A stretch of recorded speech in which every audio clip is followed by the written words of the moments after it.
We have Dr. Mohan here with me. She, of course, you know her from the landing coverage. Hey, Doc, how are you? I'm doing very well, Mr. President. I just Thank want you you for, to know. for taking the time to speak with us. Are you kidding me? What an honor this is. This is an incredible honor, and it's amazing.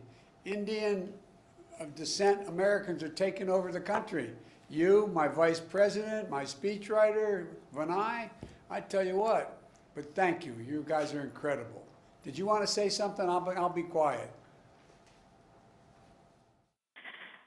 Absolutely, Swati. Tell us how you felt on landing day, and actually what path brought you to here at the lab. Absolutely. So my path actually started way back when I was a child watching my first episode of Star Trek. In addition to those fantastical scenes of space, what really captured my attention was this really close-knit team who was working together, manipulating this technological marvel with the sole purpose of exploring space and understanding new things and seeking new life. Perseverance is my first mission at JPL, where I've gotten to work from the very beginning of formulation all the way through operations. And it's made me feel like I was part of that crew, being able to work with this incredibly diverse, talented team that has become like a family. Spending years creating our own technological marvel has been a privilege. Those last days and weeks leading up to landing day, it was pretty smooth, but we were all still really nervous and frankly terrified until we got through those final 7 minutes.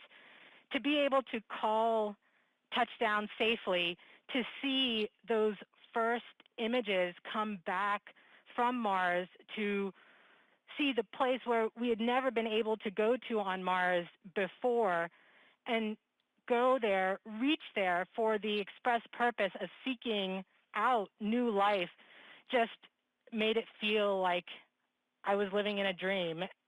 Now that that tremendous relief has passed for the team of being able to be there safely, all that's left is the excitement and the thrill of all the scientific discoveries that are yet to come of what Perseverance can actually find, and hopefully find those signs of past life on Mars.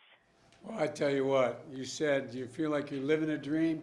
You've created a dream for millions and millions of young kids, young Americans. You talk about STEM. Look, the thing that I found so exhilarating about this, you all did this, the whole team, the team I can see now, and the entire team at JPL. What you did, you restored a dose of confidence in the American people. They're beginning to wonder about us. They're beginning to wonder, are we still the country we always believed we were? You guys did it. You guys gave a sense of America's back. It's astounding what you did. You should not underestimate it. You should not underestimate it.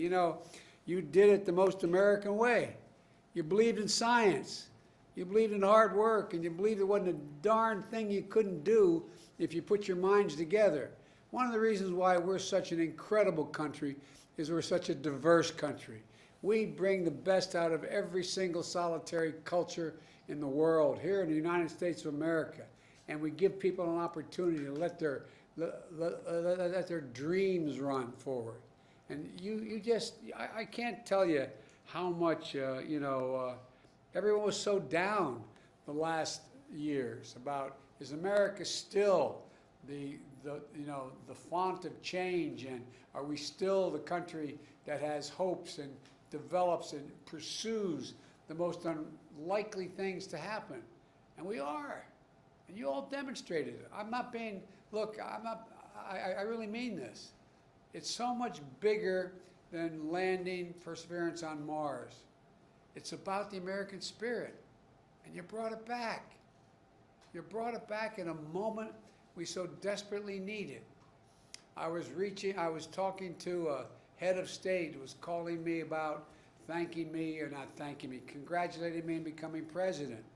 And then I later heard from another head of state saying, America's changed so much They used to be so competent to do great things, and here they can't even deal with the coronavirus. Look how badly organized they are. That was said by a head of state, and America's image in the world, and it matters. It matters because democracies have to demonstrate they can run as efficiently and more efficiently than autocracies. There's a big battle going on. Your kids are going to be studying about when democracy once again reestablished it could do anything, as opposed to autocracies that can just command things. I just can't tell you how much I believe historians are going to write about what you did at the moment you all did it. At the moment you all did it. You should take such great pride in what you did.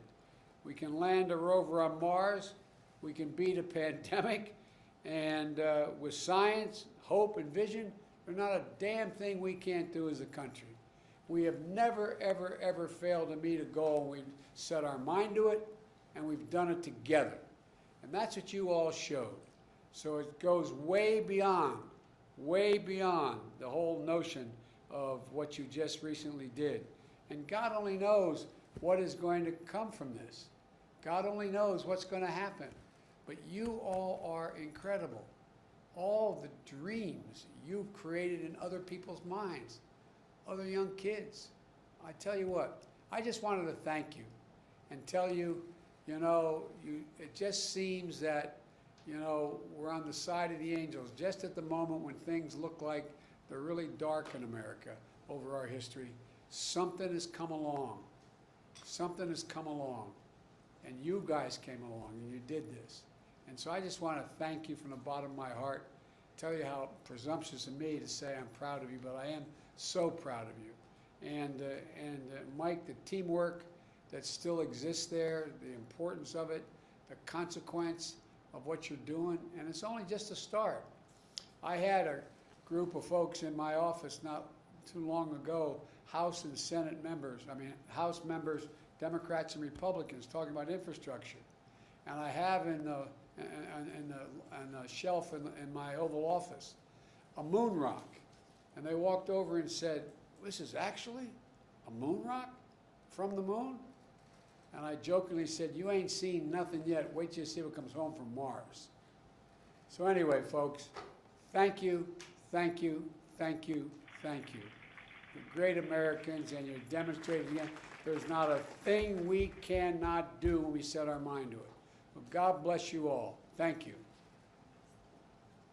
Thanks, Mike. Thank you very much, Mr. And President. by the way, I'm like a poor relative, Mike. When I'm invited, I show up. So be careful. The poor relatives, they show up. We will. They stay longer than they're supposed to. I'm one of those kind of guys. We will be more than happy to have you. To stay as long as you want. I'm looking forward to seeing you all in person. We'll get you an office here. Thank you. Thank you. Appreciate it. Bye-bye. Godspeed. Thank you, sir.